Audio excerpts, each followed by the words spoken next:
clip-in pedals came from Look, and then that technology was effectively adopted and altered by Shimano, similar technology with their clip-in pedals. But then Shimano brought out the SPD mountain bike pedals, and then the process went the other way around, where Look were allowed to sort of copy that technology for their mountain bike pedals. There you go. So Look did it first? Look did clip-in pedals first.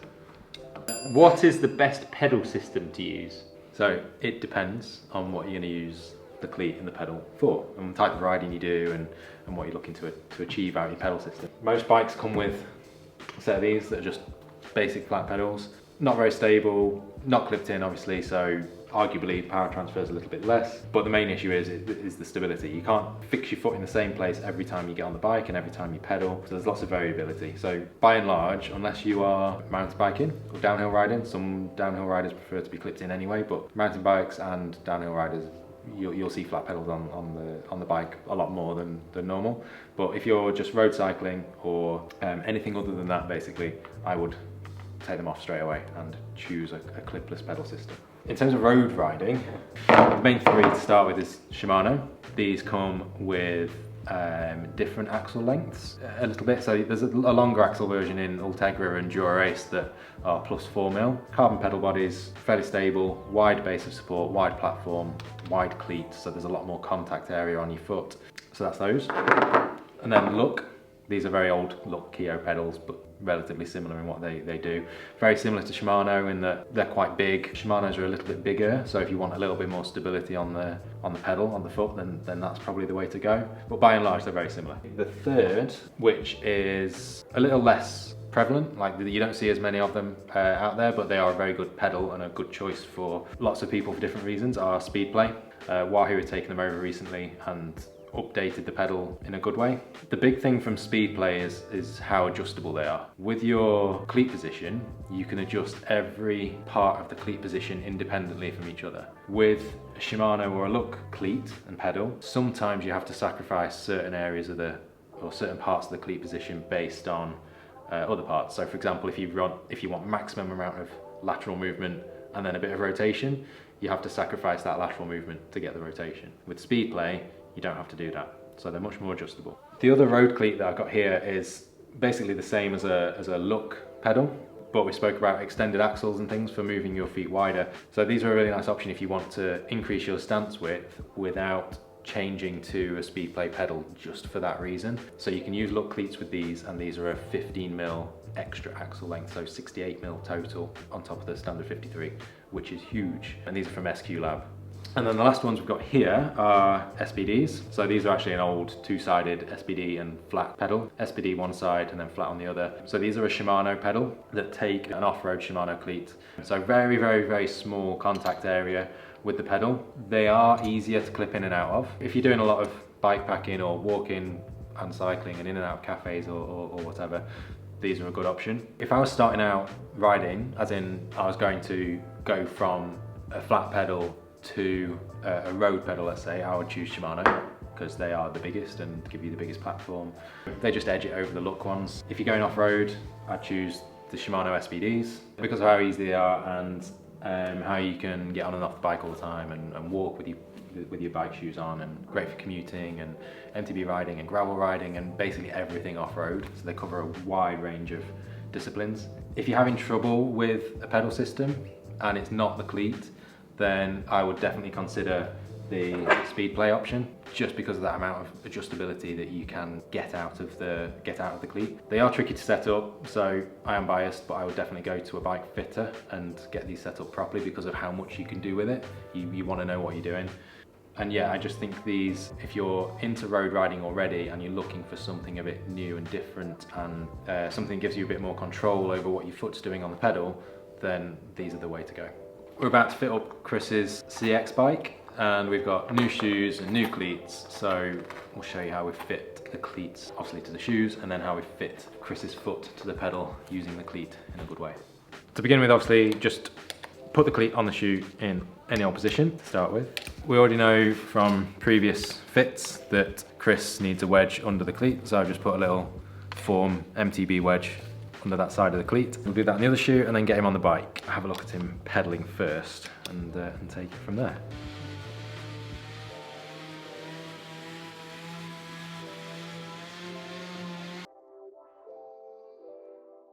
Hey, that looks like Jack's foot with his long toes. It actually does. So the first thing to fit on your cleats is how far forward or back it is on the shoe, and more importantly, how far forward or back it is in relation to your foot position within the shoe. When Chris had his shoes on, we marked up where the head of the 5th metatarsal was, which is that little bony bit right on the outside of your foot. Your metatarsals sit diagonal across your foot, so if we take 5th to 1st, they sit sort of diagonal like that, and if that's where your 5th is, then you'll have a little diagonal line across to your 1st, just there. So when we're trying to set the cleat position, we want the centre of the pedal, or the centre of the cleat, to sit just in front of that 5th metatarsal head. So we split that diagonal sort of directly down the middle. And that's the really solid, bony bit of your foot that you can put out a lot of pressure.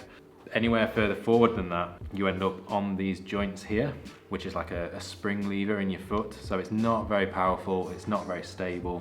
You can cause a lot of pressure around your toes, so that's not great. And then any further back from that, we're sort of missing that bony section and coming more onto your plantar fascia and around your arch. If you've got very high arches or feet that like to collapse under pressure, then that's not going to be great either. So we kind of want to be in between those two points. Depending on what cleat you've got, you might have like a little notch on the cleat which tells you where the centre of the pedal or the centre of the cleat is. I have these plastic tools that you can plug the cleat into, and it will tell us where the pedal axle sits via that big black line. So that's the easy way around to do it. So at the moment we have got it just right, out of pure chance. So that pedal axle there just sits in front of the 5th metatarsal. So job done. On this one, on the left foot, we are a little bit too far back, further back than the other side. So just needs moving forward maybe 2 or 3 millimeters, and then we'll be symmetrical. Symmetrical in terms of where Chris's feet are, not necessarily symmetrical on the shoe, which is another thing. Don't just fit one cleat and then match it on the other shoe, because who knows where your foot sits on any other shoe. When you have a slightly different foot length or foot anatomy, then you want to make sure it's symmetrical to your own feet.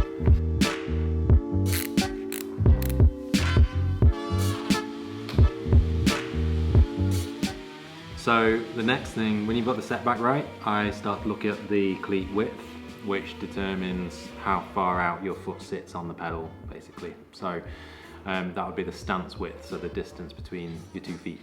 To set that, you want to know what your knees do.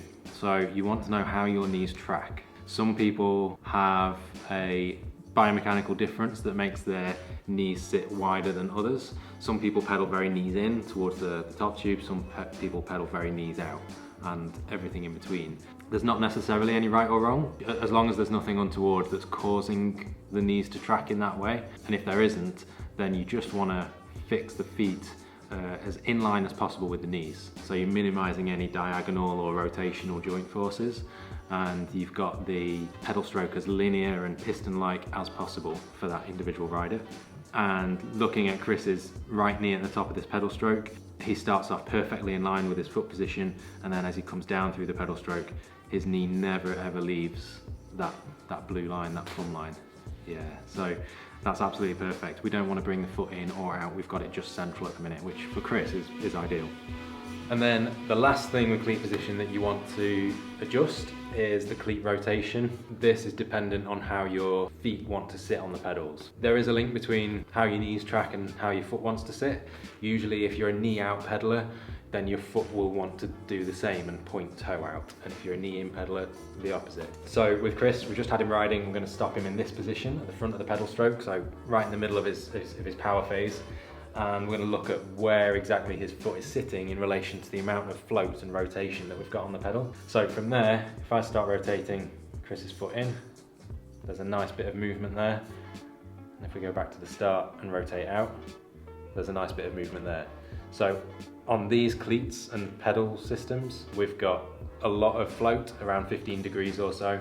so you've got a big area that you can set the cleat in and still have movement in either direction. The problems with cleat rotation normally come when the cleat is rotated in a position that it's blocking the foot from moving any further. When that happens and you pedal, that rotational force gets transferred to the knee. So you can see as I'm moving Chris's foot, his knee is rotating and twisting. If your foot can't do that, but it's pushing out against that resistance, that creates a lot of pressure in the knee joint, and usually in the ligaments on either side of the knee, and that can cause a lot of problems. So basically all we're checking for is that Chris does have some free movement within either direction of the foot. Thanks for watching the video, hope you found it interesting. Check out Chris's other videos because some of them are alright. Not gonna lie, not gonna give you false advertising. If you've got any other topics that you want us to cover, just leave a comment down below. Other than that, like, subscribe, we'll see you in the next video.